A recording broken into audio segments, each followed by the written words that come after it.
हमेशा कोशिश करो कि जो भी आप कर रहे हो उसके साथ साथ में कुछ और भी करो। Don't sit idle. कि खाली बैठ गए ना, और एक बार खाली बैठने की आदत अभी इस एज में पड़ गई तो आगे जाकर के आपसे काम ही नहीं होगा।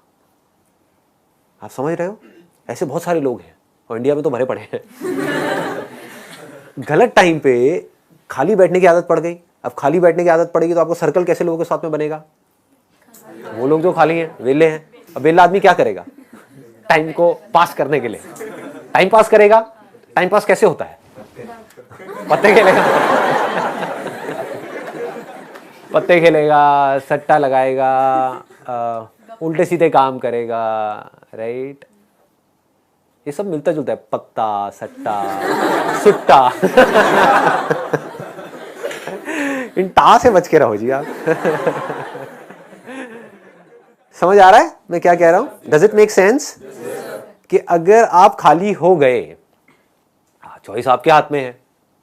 एक ऐसा करियर चूज कर लिया जहां पर कि आप गए, कुछ क्लासेस अटेंड करी और उसके बाद में खाली हो। अब आप कह रहे हो कि यार सही है, खाली टाइम है तो अब टाइम पास करो। This is one option that you have got. Second option क्या है कि खाली टाइम है, इसको यूटिलाइज करो। Let me do something to make myself better, not just in terms of education but overall. Most important advice मैं आपको ये दे सकता हूं based upon my understanding and experience कि कभी भी खाली मत रहो, कुछ भी करो।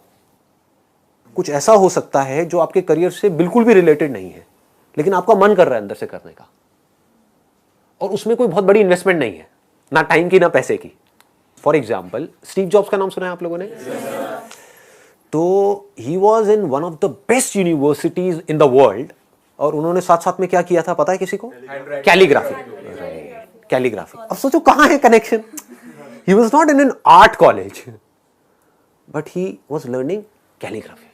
लेकिन आगे जाकर के जब उन्होंने अपने डॉट्स को कनेक्ट किया, इसको बोलते हैं कनेक्टिंग द डॉट्स, तो उनको पता लगा कि इसका बहुत बड़ा हाथ था उसमें। ठीक है? तो ये छोटी छोटी चीजें होती है लाइफ में जो आपकी पर्सनालिटी को एक अलग लेवल पे ले जाती है।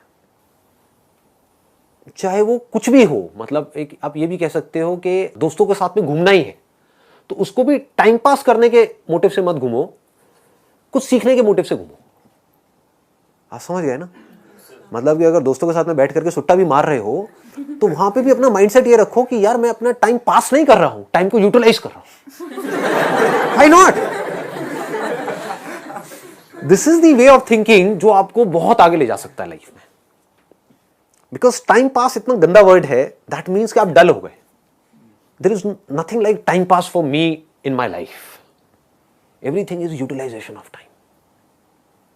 कुछ भी कर रहे हो, कुछ ना कुछ सीख रहे हो, समझ रहे हो कि मतलब कभी खुद ने ज्यादा पी ली या किसी दोस्तों ने ज्यादा पी ली तो देखो पी करके आदमी कैसी कैसी हरकतें करता है। समझ रहे हो?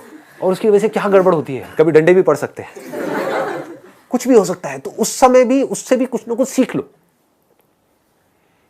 कुछ नए दोस्त बनाए हैं अपने कॉलेज में तो वहां पर भी कुछ सीखो। तो आप क्या करोगे? आप सुनोगे उनकी बातों को, आप समझोगे, आप उनसे बात करोगे। और हर आदमी को ऐसे लोग अच्छे लगते हैं जो उनसे बात करें, ना कि अपनी अपनी बोलते रहे, है कि नहीं? मतलब सबको अच्छा लगता है कि वो सुने बैठ करके। ये जो चीजें हैं छोटी छोटी होती हैं, लेकिन अगर आपका सीखने का माइंडसेट है और आप 24 घंटे इस तरीके से कुछ ना कुछ सीख रहे हो ना, तो यू वुड नोटिस कि आप धीरे धीरे अंदर से बेटर होते चले जा रहे हो।